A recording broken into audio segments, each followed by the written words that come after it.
Good morning. You're listening to Retake Our Democracy, a 30-minute weekly show that airs at 8:30 a.m. each Saturday morning on KSFR 101.1 FM, your Santa Fe public radio station. Don't live in Santa Fe? You can stream the show and all of KSFR at KSFR content by going to ksfr.org and clicking on play at the top of the page. So there's no excuse. You can be in Bernalillo County, you can be up in Arlington, you can be in Las Cruces, and you can listen to this show and other good content. So do it. Today I'm going to be speaking with Representative Andrea Romero, and we're going to discuss the recent gun violence tragedy that occurred in Farmington and other matters germane to the New Mexico State Legislature. To frame our gun violence discussion, a few statistics. Of the 562 state residents who died in 2021 due to firearms, 319 were classified as suicides and 243 were classified as homicides.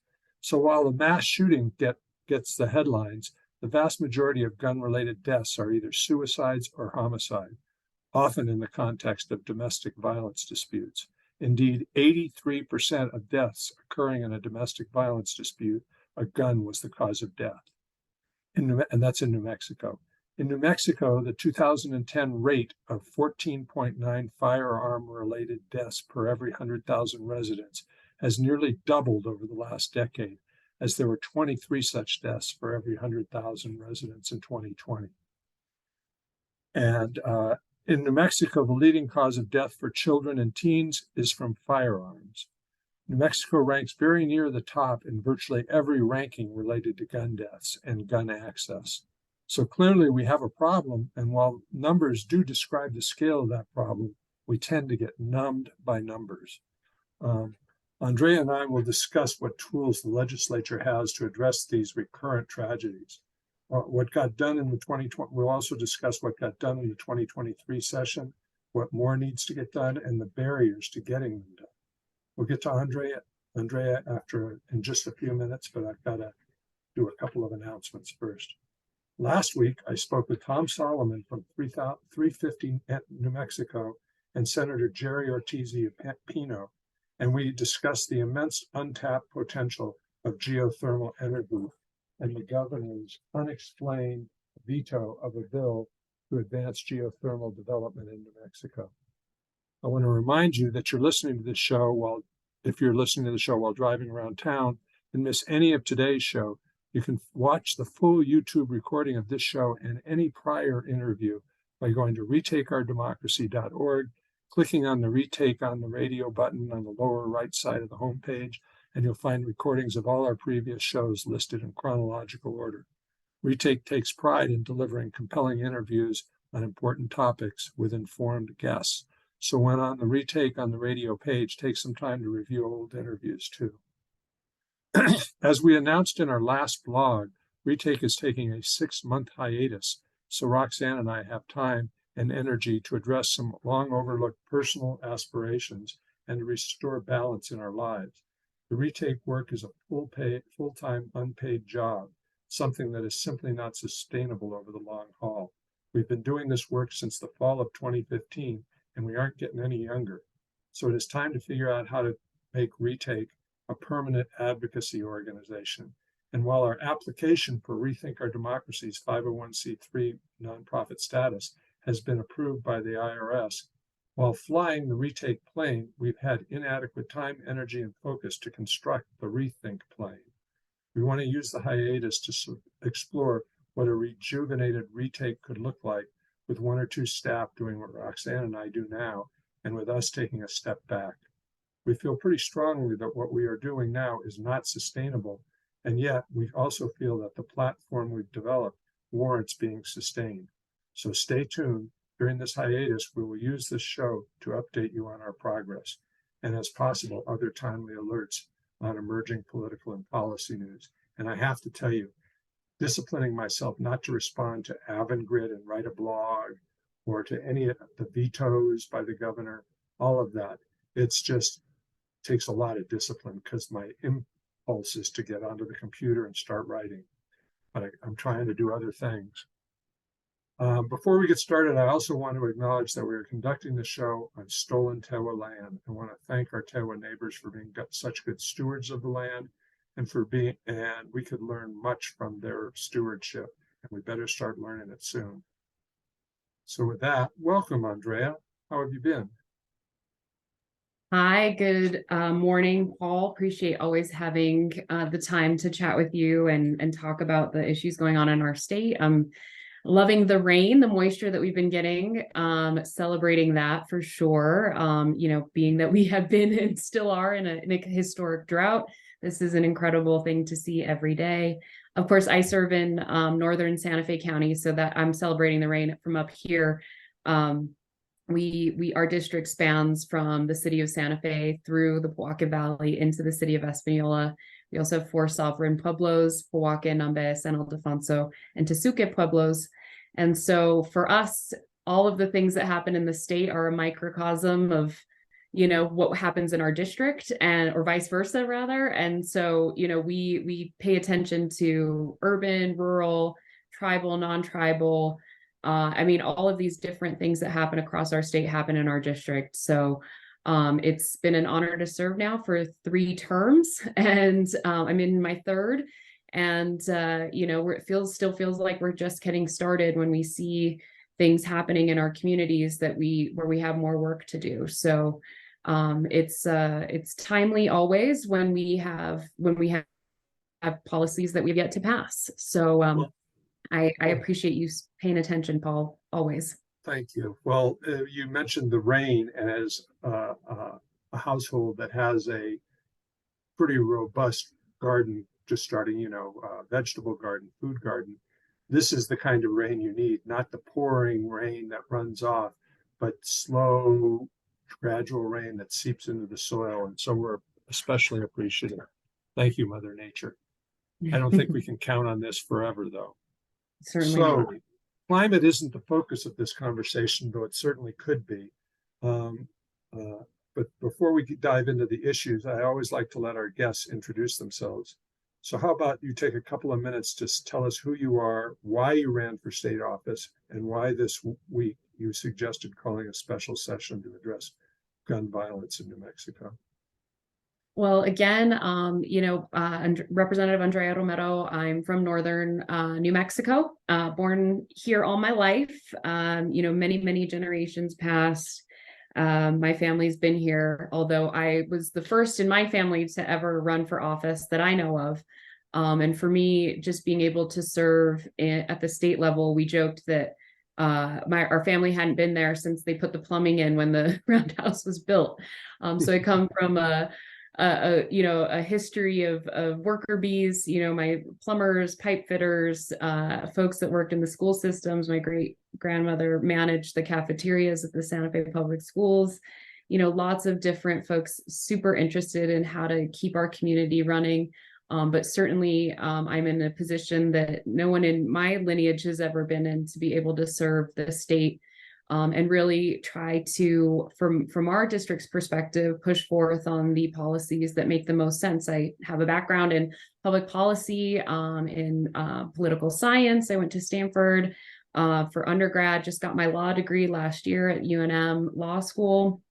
And now I want to put it to work. So there's a lot to do in our state house. And I'm just grateful to be able to serve and figure out what it is that we can do to move our state forward, including on gun violence. So I did call, for the suggestion of having a special session to address these issues, being that they are so poignantly connected to what we're seeing. I mean, this past week, we saw a mass shooting in Farmington, killing 3 people and injuring many others, including the scourge of just fear and pain and suffering that the community is now healing from, but certainly still grieving.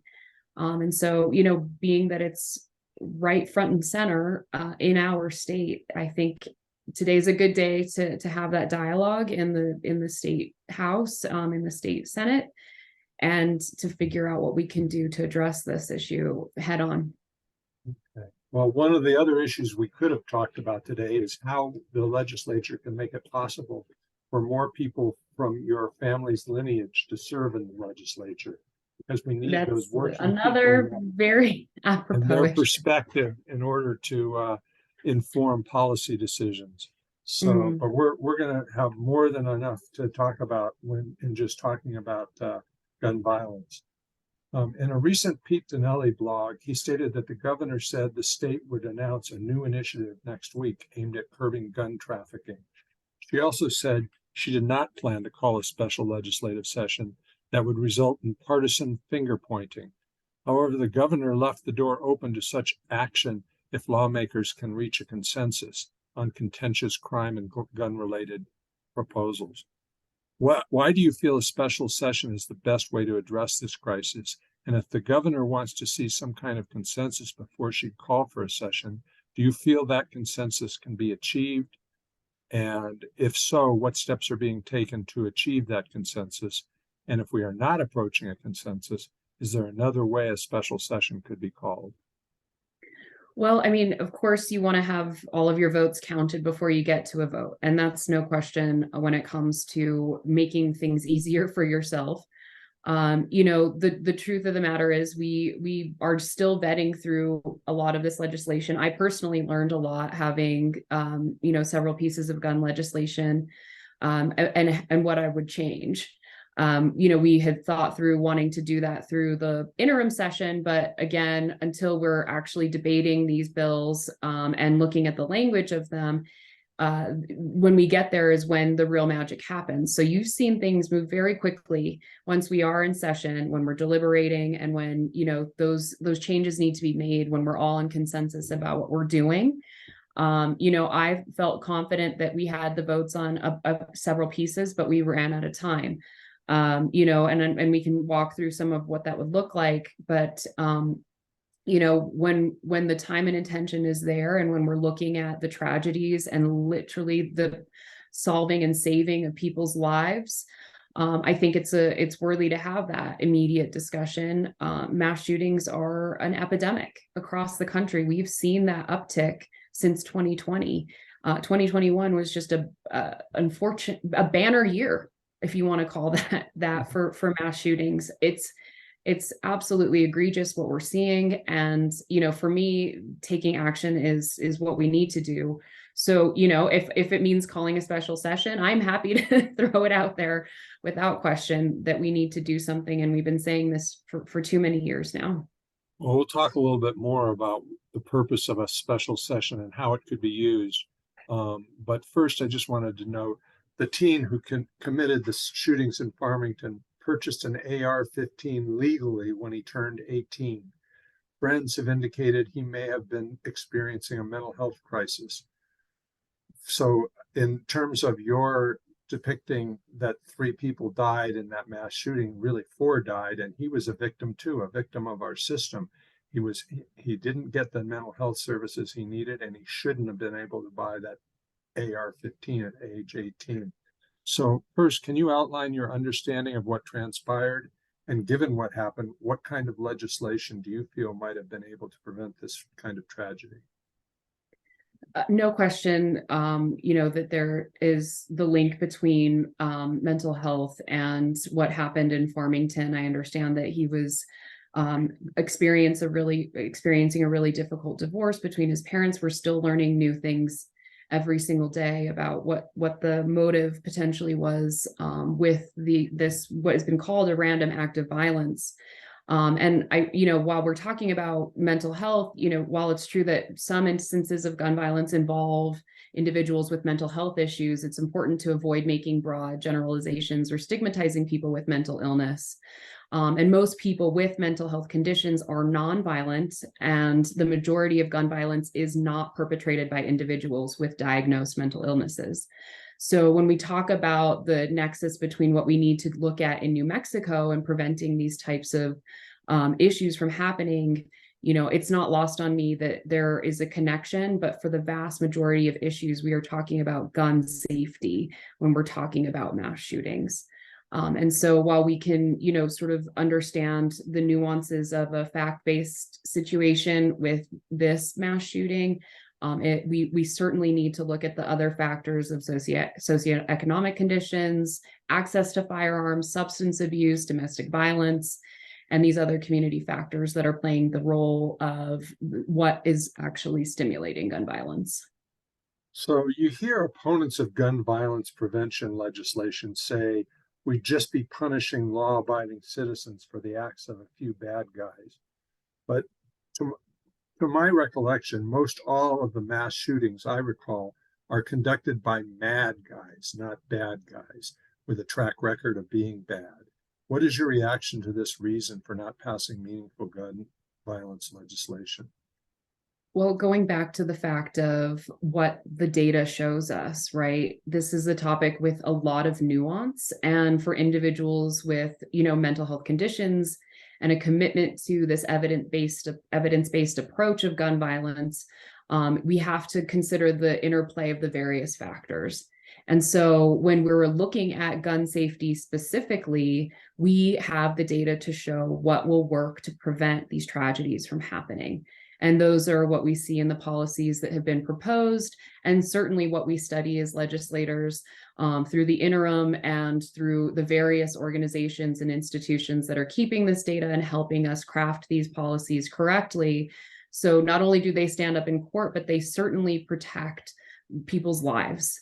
And so when we look at the nexus between what happens and why, and who are the folks perpetrating these, we can put laws in place to prevent these tragedies from happening. I agree.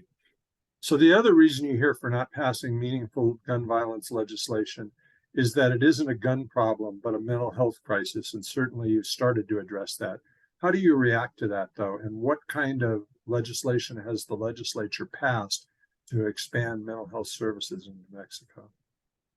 So we've certainly in the past 5 years while I've been in the legislature and under this governor's administration have put a robust approach to rebuilding our mental and behavioral health services and truly rebuilding it from what we saw in 2015 with the dismantling of the entire enterprise under the previous administration. And now we're just about a decade, 10 years out.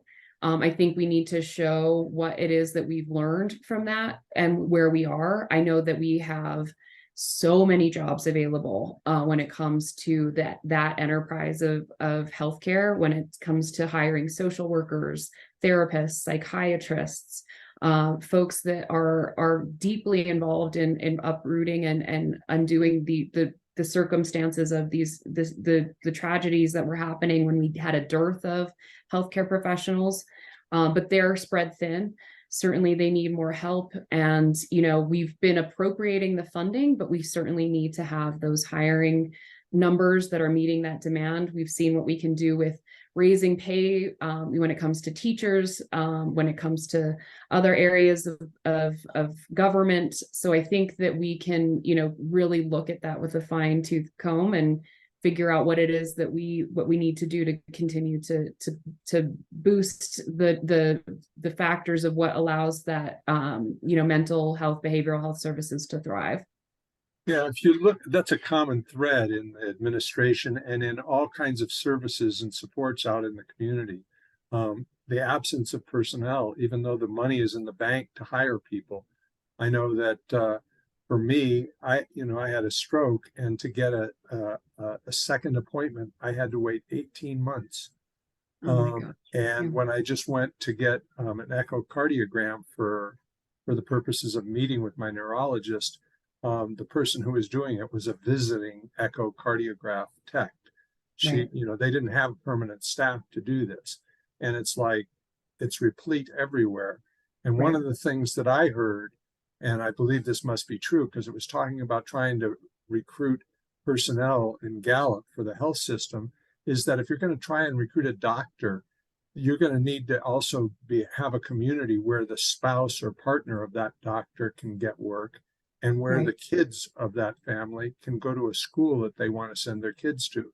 So That's right. those are some of the things that maybe we really need to start paying attention to in the states if we're going to build Right. out our systems. The other reason I need to just take a quick break here to remind our listeners that KSFR is more important than ever. With so much misinformation in the mainstream and social media and in most political rhetoric, no matter what the party. In the face of that misinformation, there is KSFR offering timely news and alerts and a wide range of programming to keep you informed and sane in these ever so challenging times. In an era replete with misinformation, at KSFR you get the straight scoop, fact-based news from Amy Goodman on Democracy Now!, The View from Europe with the BBC, and KSFR's own state and local news. Plus, they offer an array of great music curated by disc jockeys with personality who hand select our hour-long sequences of music, often with specific themes discussed throughout the hour. It is music with personality, not just a computer-generated series of songs, and that's great stuff. But for me, the most important of KSFR's many contributions are the informative discussions on timely issues from programs like Economic Update with renowned Marxist Richard Wolff, Retake Our Democracy, Native America Calling, and a host of other moderated discussions. Where else can you get an hour of socialist radio every Saturday morning from 8 to 9 a.m.? Only KSFR.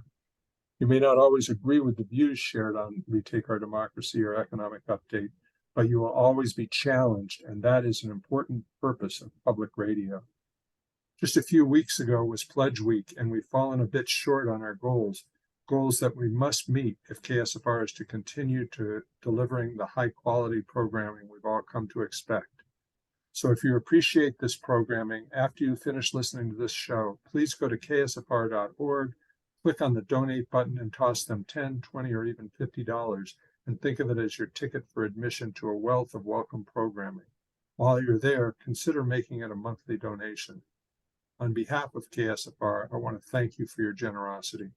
Let's get back to our discussion of gun violence prevention legislation and other legislative issues in New Mexico with Representative Andrea Romero. Before we get back to the legislative discussion, Andrea, there are a lot of worthy causes out there. Why do you feel listeners should support KSFR? Well, Paul, as you said, more than ever, the truth matters so critically in combating misinformation and ensuring that we get out good information.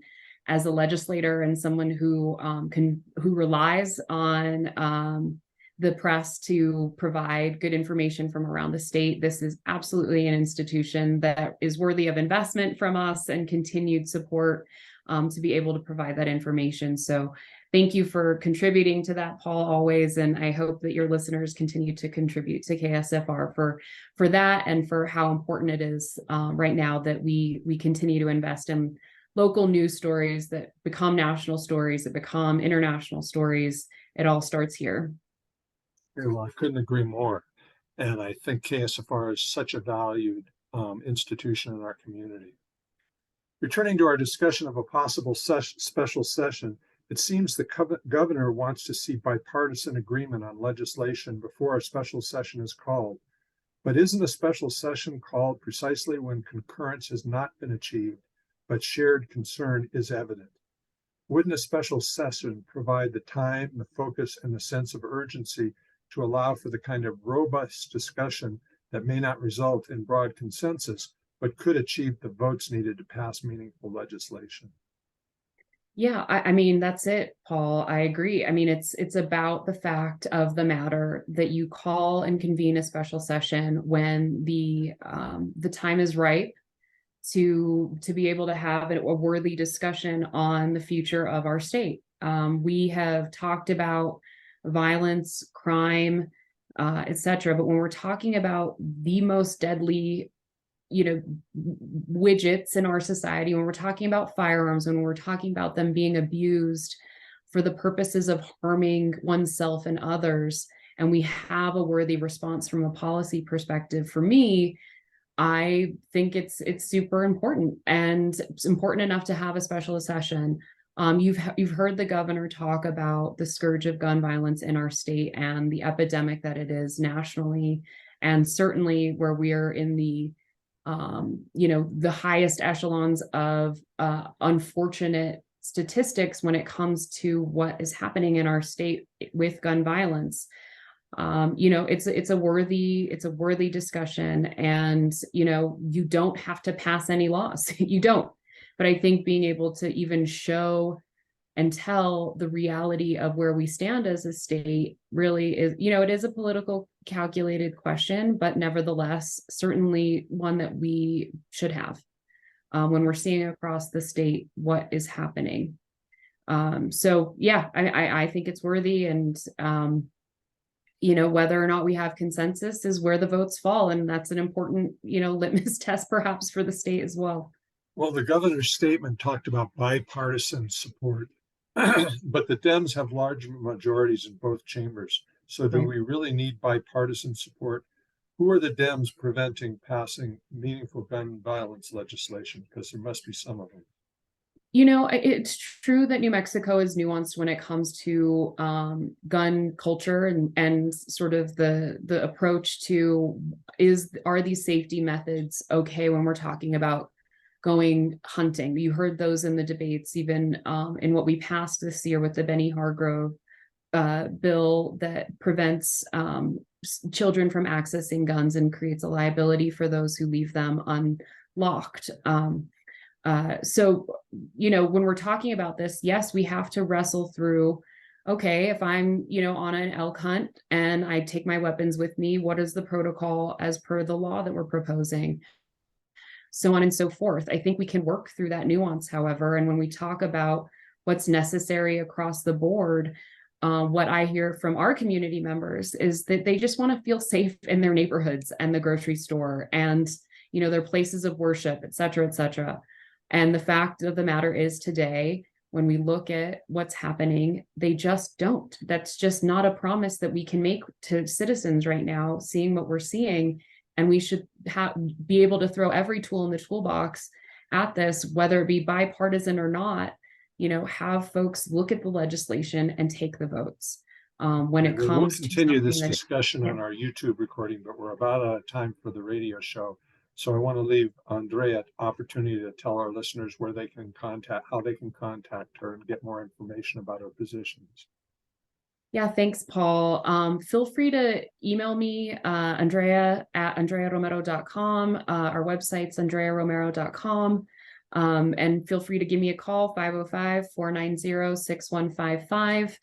We don't have staff, so I'm my own secretary. And so you'll get directly to me. I'll take a text message, a call, whatever it may be, and we'll get back to you.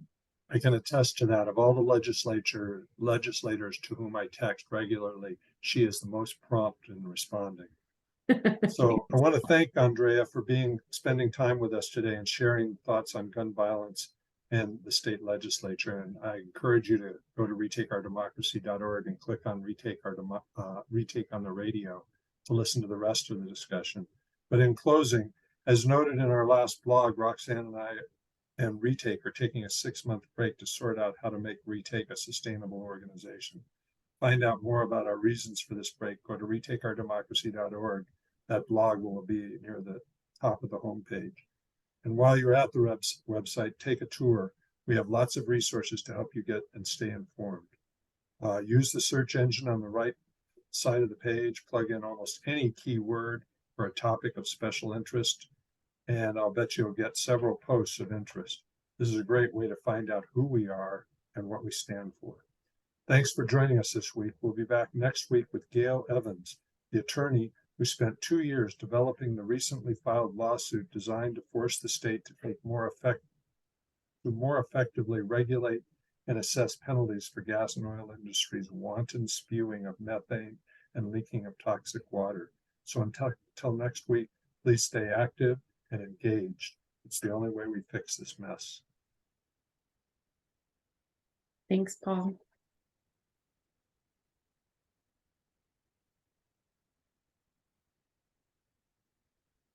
Okay, we're back on Retake, and we can get back to our discussion with Representative Andrea Romero. And that's what I got to get back to the page. I was just about to cite some statistics. You were mentioning statistics and that we actually know what we need to do. Boston University School of Public Health researcher Michael Siegel says that mirrored analysis of FBI and CDC homicide data serve to double down on evidence that controlling who has access to guns has much more impact on reducing gun-related homicides than controlling what guns people have. Using completely different data sets, this is a quote from Siegel, using completely different data sets, we've confirmed the same thing. The main lesson that comes out of this research is that we know which laws work, despite the fact that opponents of gun regulation are saying, we don't know what's going on, it's mental health issues, it's these crazy people, which doesn't lend itself to a solution. The truth is that we have a pretty good grasp of what's going on. People who shouldn't have access to guns are getting access.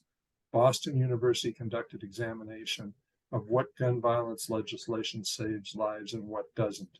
They found that the single most effective legislation in preventing gun violence deaths is to require background checks. I'd add to that increasing the age that anyone can purchase a gun to 21. There's a ton of research showing that teens, even older teens, have not fully developed their cognitive capacity to make good decisions. I did some research on New Mexico and found that the state passed a background check law in 2019, but that it has significant loopholes with the law. What do you know about New Mexico's background check law and any limitations in its effectiveness? And does New Mexico prohibit purchasing a gun until a person reaches the age of 21? That's fascinating research, and certainly something informing the fact that our background check law does have its flaws. So we have universal background checks. However, it's now understood as what they call the Charleston loophole. After 3 days, if a federal firearms distributor, supplier, salesperson hasn't received a background check, they can actually hand the weapon over.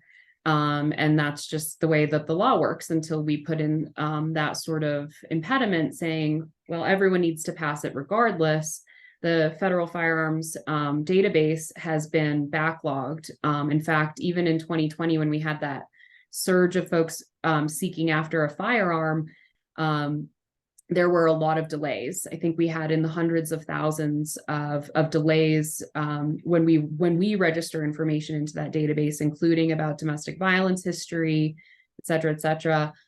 It could delay a background check, in which case, after 3 days, these folks can obtain these firearms without any impediment. And that's what happened. There's a bi-directional issue there, the state reporting what's going on with people in their state, and That's right. the feds having time to process it all and get back to you.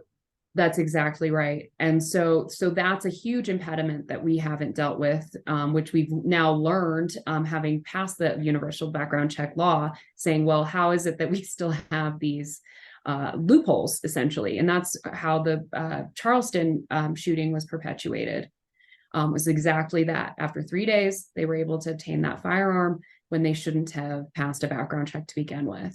So let me ask you, Andrea, what is the argument against making it a 14-day background check or 10-day background check?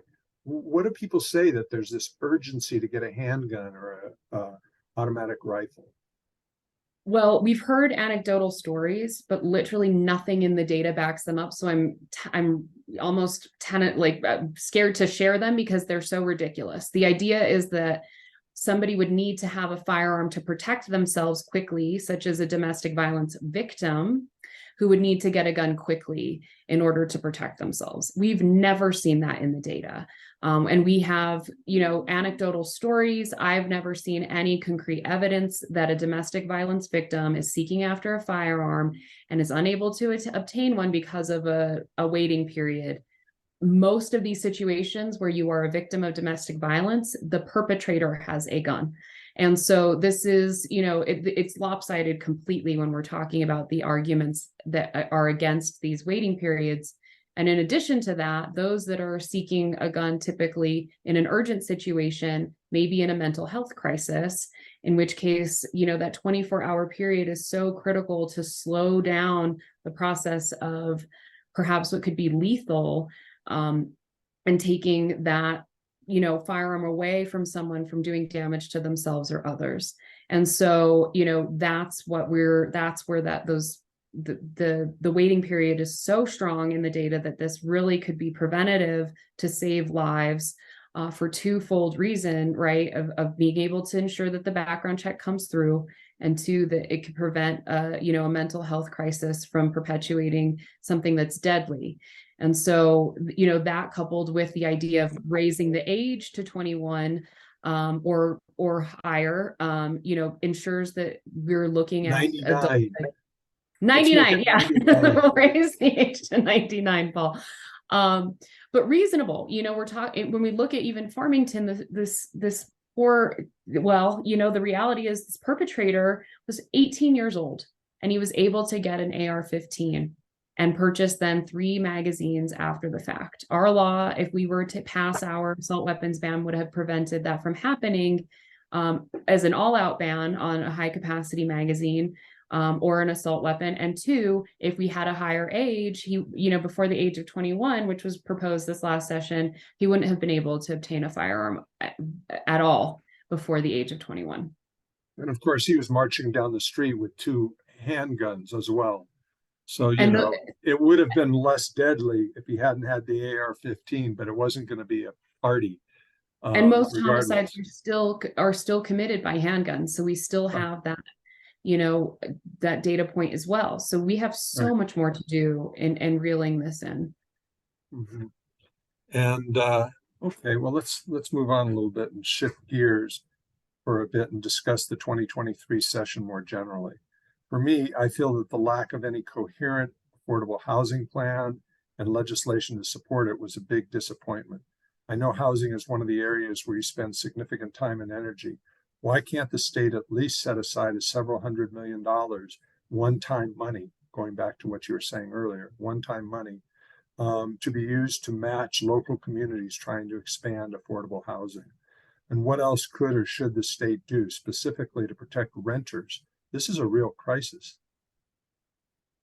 There's so much that we could have done. We've had the, very similar legislation for the past 3 years seeking to protect our housing interests, both from the landlord-tenant relationship and also from purposing more funds toward affordable housing and the building of housing. We've had historic contributions that have been, basically appropriated to affordable housing. We actually have, for the first time, been able to appropriate directly to the investment in affordable housing, where we get a 29-to-1 return on investment.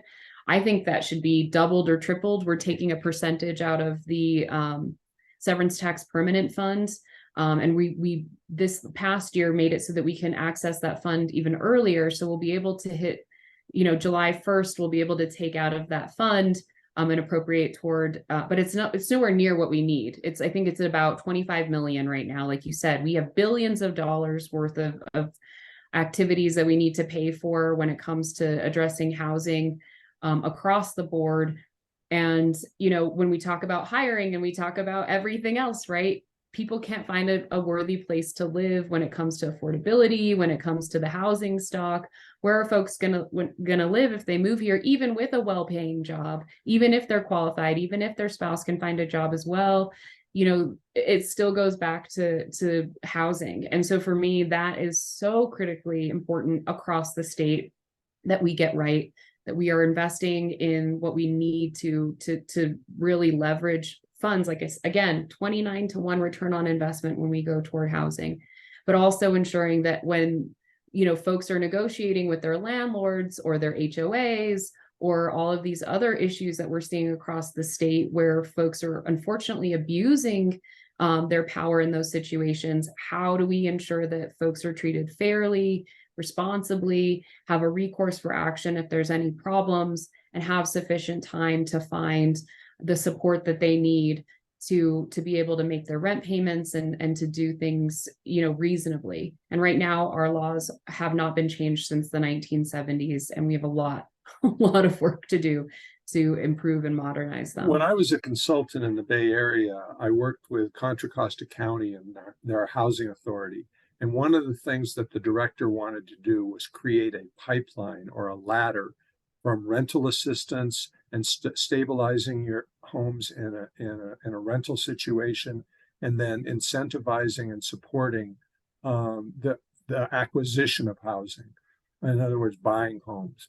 And of That's course, great. that's the way most Americans accumulate their wealth. If I heard a statistic the other day about African Americans, and I can't confirm this, but it was in Boston, I believe, that the average wealth of a Bostonian is 200 and something $1,000. The average wealth of an African American in Boston was $7. That's average, and that's because of the redlining we experienced in the 1950s, but there are ways to correct it. Have you seen any policies that might, not just get people into rental housing, but then once they get into rental housing, help them save and get into a situation where they could purchase housing? I don't know of any programs that are connected to starting as a renter and moving into ownership specifically. I do know that, certain municipalities, I know Albuquerque passed like an income discrimination prohibition. So where if you are receiving a subsidy, a landlord can't prohibit you from living in a place if you are on Section 8 or veterans housing or receiving any sort of housing supplement. Unfortunately, across the state right now, that's perfectly legal to prevent someone from living in a place because they are getting a subsidized check. And so, again, we have ways of preventing this type of discrimination from happening. But when it comes to moving, first-time homebuyers have some support in our state when we're talking about the Mortgage Finance Authority. We have a quasi governmental entity in our state that sort of convenes all affordable housing. So when you're looking at subsidies and you're looking at opportunities to purchase a home, first-time homebuyers certainly have a lot of support. Veterans have a lot of support. Low income families have a lot of support when it comes to the Mortgage Finance Authority. So I'd encourage folks to look at that from a personal perspective, but systemically, we need to grapple with a statewide housing plan. We used to have a housing department that went away, but we don't have a plan for how to combat this head on and how to make sure that we're actually addressing the crisis that we're in, that we've been in. This isn't a post-pandemic thing. We haven't had enough housing since before then. Right. We haven't had affordable housing, for decades. And so we are certainly looking at, for me, every option that's available and trying to educate my colleagues on what the options are. It's interesting you said that about the landlords being able to dismiss somebody because of a Section 8 voucher or any other kind of housing voucher. But not many people think of the mortgage deduction as any kind of an entitlement. It's Right. how Right. most middle class and upper middle class people afford to buy a home and then begin accumulating wealth. And it's nothing more, it costs the government way more than Section 8 vouchers. And nobody's stigmatized because they use a mortgage deduction to buy a home. Right. So it's just it's definitely like if you have resources, then the system can work for you. If you don't, the system doesn't work for you very well. And that's having things ass backwards. So for me, let's go. Speaking of crises, the state failed to pass much of any meaningful climate legislation, and what did pass was mostly vetoed by our Democratic governor, without even a word as to why she vetoed the geothermal bill introduced by Senator Jerry Ortiz-Pino, nor has she offered reasons for vetoing tax credit legislation to encourage constituent investment in e-cars, rooftop solar, and battery storage. I thought the governor was required to offer reasons for a veto. It is hard enough to pass climate legislation in a state with such reliance on fossil fuels. Then to do so and have them vetoed is disheartening, to say the least. What gives and what can be done? Well, we've heard that they didn't go far enough. We just heard that, I believe, yesterday in the news that she had stated that she wanted them to be more expansive. I don't know what the thinking was beyond the fact that so many people had worked so many years to get this through. There were, it was set up in a way that made You're sense, talking especially about the tax geothermal. credits, right? The tax credits in Right. particular, yes, that Right. they didn't go far enough for EV cars and rooftop solar and battery storage. They didn't go far enough. Um, on geothermal, I've heard that there was the mechanism was wrong where they wanted the funding to go. And that was in the veto message, or perhaps a subsequent email that was sent when inquired about what went wrong, and why it was vetoed. I think there's also an appetite to bring it back for the 30-day session. So I'm hoping there's not a lot of despair in being able to continue to push this forth. If it was just, got sent to the wrong institution for funding, that's fixable. Granted, it's a year later that we would be fixing it, but I'm still heartened in hope that, the advocates have certainly asked what happened. How can we prevent this from happening again? It takes so much effort to get any bill passed, much less a whole entire package into a tax, package. So, we certainly, me personally, I'm invested in figuring out how to make sure it gets signed. And I know that folks are working through what that is. It seems like the governor could message these concerns during the session, um, so that you're sitting there on a bill that you thought you went pretty high with whatever the level of tax credit, and you find out that she wants more. Okay, well, we can amend that and get it to you. So it's frankly, since we're not on KSFR, we're just on YouTube. It sounds a little like bullshit to me, and covering your ass. Yeah. The message she gave, as you sent me the article, she went back to Washington and she was standing before climate people, and she had to have something to say about why she would be this environmental governor, that she so proud of what New Mexico is doing on environment and climate. She had to have something to say, and so I want more than that sound could play, but doesn't work for me. From your perspective, what were some of the most important wins in the session, and what disappointed you the most? Well, we did have a historic session when we were looking at the tone and tenor of the country. New Mexico passed historic legislation on human rights, on abortion protections, on, when we look at some of the big picture things that were happening with the Supreme Court, really big efforts there to protect New Mexicans' historic budgets. When we're looking at the child tax credit, when we're looking at investments in New Mexico families, these were all massive wins. Same thing with education, continuing to raise teacher pay, continuing to pay people more in the enterprise of education. All of those things are super, super important and influential. When we look at the historic budget that was passed, that was a huge win. When we look at the disappointment from this session, of course, the climate vetoes were a big head scratcher. The tax package, when it came to the alcohol tax, certainly a head scratcher. That was such a tiny increment when we looked at what we originally started with as a House, what we sent over. We were trying to actually upstep from what we haven't done in decades. And we ended up with a tiny pinch of that, and we still couldn't get that signed. So yes, disappointing, and definitely housing, which I've been working on for years, and it felt even harder than ever this year to have a productive dialogue around the future of housing in our state. So we're really going back to the drawing board as advocates and as policymakers to say, where do we even begin with this, since there was such a lackluster interest in improving our laws and modernizing them. Where are people thinking, and what is it that's actually happening nationwide? Because it's the nexus for every other problem that we have in our state. For me, is if you can't go, to affordable home, there's no question that everything else is going to be a challenge for us. And for the people who can't find the affordable housing. That's exactly it. That's exactly it. Right. And I want to return to something you stated. You started your response, and that was about the decorum in the session, and that was something that totally struck me. I mean, in the past, you would see Democrats and Republicans, especially Republicans, honestly, really kind of being personal attacks on people who were opposing their position, and just a lot of rancor. And I didn't see any of it in the 2023 session.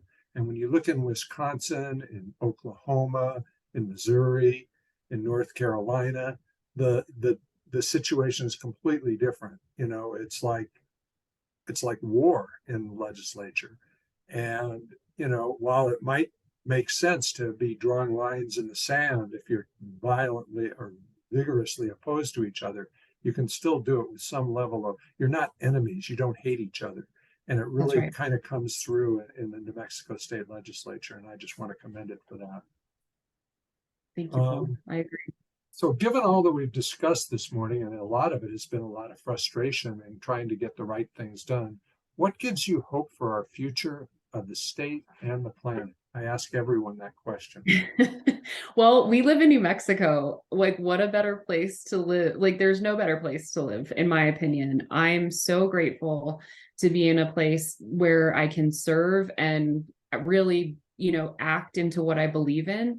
And, I have to continue to stay focused on the fact that we live in an incredible place that actually cares about us, that actually cares about our rights, that cares about our future, that is continually trying to fight for the right things. And I actually get to have a voice in the matter. And that is something that I'm so grateful for, and will continue to, try to act on the best interest of my neighbors and my friends and my family, and the folks in our community who are fighting the good fight every day. So, and I think there are more of us than those who are disinterested in the future of our planet and our state.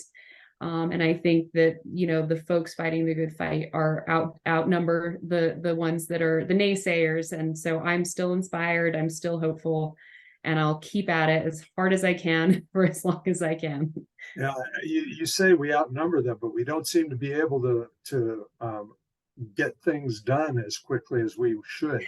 You know, and I'm really not now speaking so much about New Mexico as I am about the nation.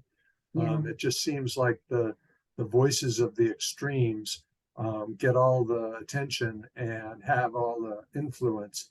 And whether it's the NRA or MAGA or what have you, it just got to find a way to penetrate that. But maybe another day we'll tackle that.